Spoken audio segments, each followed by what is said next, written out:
What is going on, everyone? So this is a new series I'm starting. I'm calling it Behind the Photo. And so this whole series is based on the premise that every photo is a story to tell. So there's a lot more going on than just what you see. You know, there's a whole story of how the photo came to be, why I chose that photo out of all the other photos. Just sometimes there's a photo that you may like for visual reasons, or that I may like for visual reasons, but oftentimes it's also a story about why I like it for personal reasons. And so this series aims to kind of delve into those a little bit more and give you guys a little more insight into how and why I do what I do. For all the photos you'll be seeing, I'll be putting the raw photo on top and the edited photo on the bottom. None of these photos have significant edits on them, but I just wanted you guys to see, you know, where it started and where it ended up.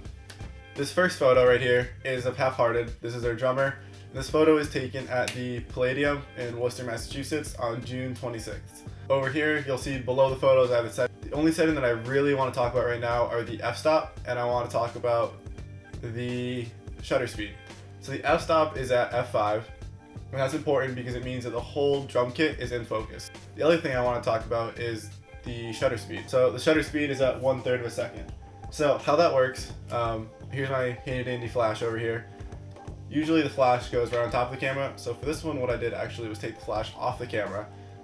So I have the camera kind of tilted a little bit to one side, and then I'll push the shutter, turn it, and about halfway through that turn is when I'll fire my flash right at him. And I turn it up pretty high. I'm pretty close to him in this photo. I'm maybe 10 feet away from him. So I always have heard that that light freezes motion, and this is a good example of it. Obviously he was drumming, he was moving a lot, but it looks like he was sitting very, very still for this photo. And that's where it comes from. And then the rotation of the camera is where you get all of the blur of, you know, some of the other things going on in the photo. I chose to take the photo this way because Parker is a very expressive drummer. You know, obviously music as a whole is a very emotional thing. And I've taken photos of drummers, you know, and of Parker especially, and I felt like I've never really been able to capture, you know, the energy and the emotion that he puts into his performances. A lot of times if I use a faster shutter speed, it just kind of freezes him, which I think looks cool, but doesn't really capture the whole feel of what he's doing. So that's why I wanted to put a long exposure, and this is what I got. Moving on, we have this photo of I See Stars, and this photo is actually one of the biggest sore spots in my time of shooting. So this photo was taken also at the Palladium. This photo was taken in late February. So I'd only been shooting for about a month and a half around when this photo was taken. So backstory of this photo is that I had shot 2 dates on a tour, I See Stars headliner, called the Light in the Cave tour.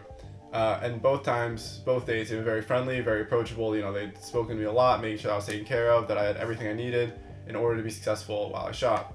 So, you know, after the second date in Worcester, we were talking a little bit, and I was like, hey, you know, do you guys want to take some group shots? So like, yeah, let's go for it. So we go around, we find some seats in the venue, in the main stage of the venue, and, you know, they sit down, so I'm shooting, and felt like it took forever for me to figure out the exposure and figure out how I wanted to, you know, take this photo.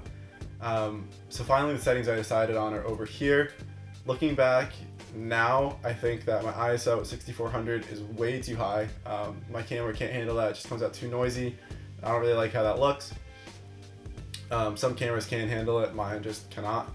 And the other setting I want to talk about is my f-stop. So my f-stop here is at 2.8, which is way too open for, you know, a depth of field this big. I wanted to get everyone to focus.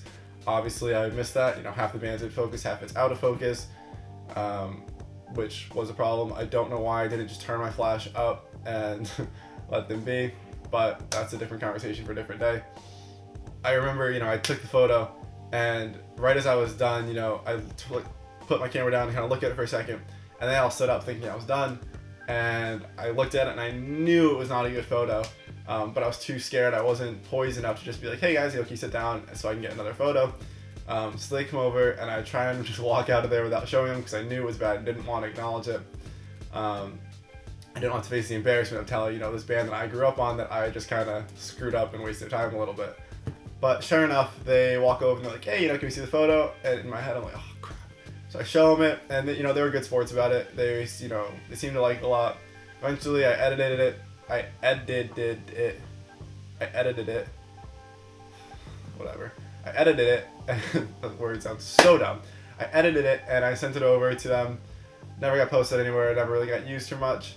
I like the photo just because it represents, you know, what I've learned, how I've learned.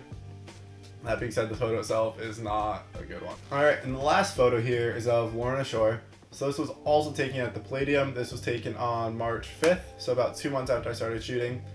And shooting as a whole has gotten me a lot more into concerts. It's gotten me, you know, much more diverse in my taste in music. But before I started shooting, I was listening to stuff that was not as heavy as Lorna Shore. So this is one of the first times that I'd been to a show that was that heavy. And just, I remember the crowd being, you know, especially violent. The band was very, very heavy on stage, and it really took me aback. So I ended up side stage, which is where this photo was taken from. You know, I've gotten a couple photos of the band, and I wasn't trying to go into the pit and risk getting my camera broken. I've learned that, you know, there are times that you just kind of work around the pit. Sometimes when the pit is just too big that it just isn't a smart idea to go in there anymore. So I like to be moving around while I shoot, but for this set it just wasn't possible. So I went side stage, and that's just kind of where I was hanging out at the time. So I remember the set ended, and all of a sudden the band kind of goes into the crowd, you know, starts thanking everyone. And just the unity and the sincerity of which they were just thanking everyone was very powerful to me, especially after seeing something that was so violent and so aggressive. It was really cool to me that they, you know, still were very, you know, gentle human beings, I guess, after all that. So that's kind of why I like the photo as a whole. I also really like it because there's no faces in it. So there's the hair over the band member's face, and then in the crowd there's not really any significant face, any clear faces. And I really just like how that looks. I like how it's very impersonal but also very emotional. So you know, you get the body language but you don't get the facial expressions. And I just think that's kind of a cool little feature of the photo. I forgot to mention earlier, but all these photos were taken with a Nikon D3300 and a 50mm 1.8 lens.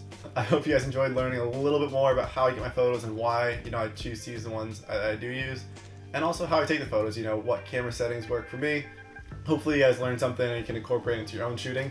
If you have any other photos you want me to, you know, talk about a little more, feel free to leave a comment below, or, you know, mention it on one of my social medias. All those links are over here. I'm on those all the time. They're a great way to get in touch with me. I'd love to hear from more of you guys.